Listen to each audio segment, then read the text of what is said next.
اعوذ باللہ من الشیطان الرجیم بسم اللہ الرحمن الرحیم الحمدللہ۔ آج ہمارا یہ سورہ ہود کا نواں سبق ہے۔ جی کل جو ہے ہم نے آیت نمبر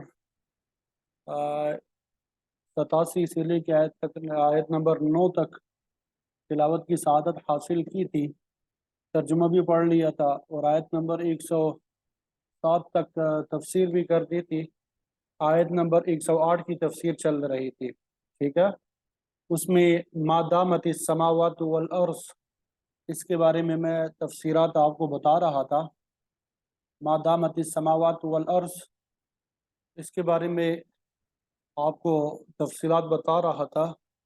تو ایک سوال اس میں یہ ہو رہا تھا کہ جب جنت اور دوزخ کا قیام جو ہے وہ ہمیشہ کے لیے ٹھہرا، تو پھر ما شاء اللہ کی استثناء کا کیا مطلب ہے؟ ما دامت السماوات والارض الا ما شاء ربک، یہ ما شاء اللہ کہنے کی کیا ضرورت ہے؟ تو مفسرین فرماتے ہیں کہ جنت اور دوزخ کے قیام کے علاوہ حشر کا جو عرصہ ہوگا اس میں نہ تو لوگ جنت میں ہوں گے نہ دوزخ میں، تو اس عرصے کو الا ما شاء اللہ پہ محمول کر سکتے ہیں، اس عرصے کو ما شاء اللہ پہ محمول کر سکتے ہیں۔ اس ضمن میں قانی ثناء اللہ پانی پتی رحمۃ اللہ علیہ یہ توجیہ جو ہے بیان فرماتے ہیں کہ دوزخی لوگ جب جہنم میں جلتے جلتے کافی عرصہ گزاریں گے، وہ شدید پیاس میں مبتلا ہوں گے، تو انہیں جہیم یعنی گرم آگ سے حمیم گرم پانی کی طرف لے جایا جائے گا۔ تو یہ درمیانی عرصہ الا ما شاء اللہ کی استثنائی حالت میں ہوگا، کیونکہ اس وقفے کے دوران دوزخی کم از کم دوزخ میں نہیں ہوں گے۔ اور ایک بات یہ بھی سمجھ آتی ہے کہ جنتیوں کا جنت میں، دوزخیوں کا دوزخ میں قیام اللہ تعالیٰ کی مشیت پہ موقوف ہے۔ اگرچہ بعض گمراہ فرقوں کا یہ خیال بھی ہے کہ اللہ تعالیٰ جنتیوں کو جنت میں اور دوزخیوں کو دوزخ میں رکھنے پہ مجبور ہے، لیکن یہ غلط نظریہ ہے۔ حقیقت تو یہ ہے کہ اللہ تعالیٰ کسی کام پہ ہرگز مجبور نہیں ہے، وہ اپنی مشیت کے مطابق جو چاہے کرنے پہ قادر ہے۔ تو جنت اور دوزخ میں رکھنے کا فیصلہ خالصاً اللہ کی مرضی پہ موقوف ہے، وہ جو چاہے فیصلہ کرے، اس پہ کوئی پابندی نہیں ہے۔ بہرحال جہاں تک جنت اور دوزخ کی ہدایت کا تعلق ہے، یہ قرآن اور سنت سے ثابت ہے۔ آپ صلی اللہ علیہ وسلم نے فرمایا کہ ایک وقت ایسا بھی آئے گا کہ موت کو ذبح کر دیا جائے گا، جنت والوں سے کہا جائے گا خلود ولا موت، تمہیں ہمیشہ رہنا ہے، اب موت نہیں آئے گی۔ اور دوزخ والوں سے بھی یہی کہا جائے گا۔ اس کا مطلب بھی یہی ہے کہ جنت اور دوزخ جو ہے ابدی ہے، وہاں پہنچنے والوں کو ہمیشہ ہمیشہ کے لیے وہی رہنا ہوگا۔ البتہ جنتیوں کے بارے میں خاص طور پہ فرمایا عطاء غیر مجذوذ، جنت میں داخلہ ایک ایسی بخشش ہے جو منقطع نہیں ہوگی۔ سورہ 3 میں بھی اس قسم کے الفاظ آئے ہیں کہ اہل ایمان اور اعمال صالحہ کے مرتکبین کے لیے اجر غیر ممنون، نہ ختم ہونے والا اجر ہوگا، نہ ختم ہونے والا اجر ہوگا۔ پھر آگے اگلی آیت میں شرک کی جو ہے مذمت بیان فرمائی، فَلَا تَكُ فِي مِرْيَةٍ مِّمَّا يَعْبُدُ هَؤُلَاء، اس آیت میں شرک کی مذمت بیان فرمائی کہ آپ اس چیز سے شک میں نہ پڑے جس کی یہ لوگ عبادت کرتے ہیں، کیونکہ ما یعبدون الا کما یعبد آباؤہم من قبل، یہ بھی انہی چیزوں کی عبادت کرتے ہیں جن کی عبادت اس سے پہلے ان کے آباء و اجداد کرتے آئے ہیں۔ مطلب یہ ہے کہ ان لوگوں کے شرک کے ارتکاب میں آپ کو کسی قسم کا شک نہیں ہونا چاہیے۔ یہ پکی بات ہے کہ نزول قرآن کے زمانے کے مشرک یا موجودہ زمانے کے مشرک انہی معبودان باطلہ کی پوجا کر رہے ہیں جو ان کے بزرگوں سے چلے آ رہے ہیں، ورنہ اور ظاہر بھی یہی ہے کہ جو کوئی غیر اللہ کی عبادت کرے گا وہ ہلاک ہو کے رہے گا، ٹھیک ہے۔ وَإِنَّا لَمُوَفُّوهُمْ نَصِيبَهُمْ غَيْرَ مَنْقُوصٍ، اور ہم ان کو پورا پورا بدلہ دینے والے ہیں، ان کو پوری پوری جزا ملے گی، اس میں کوئی کمی نہیں ہوگی۔ کفر اور شرک یا ظلم اور زیادتی کرنے والے قطعاً یہ خیال نہ کرے کہ وہ کسی طرح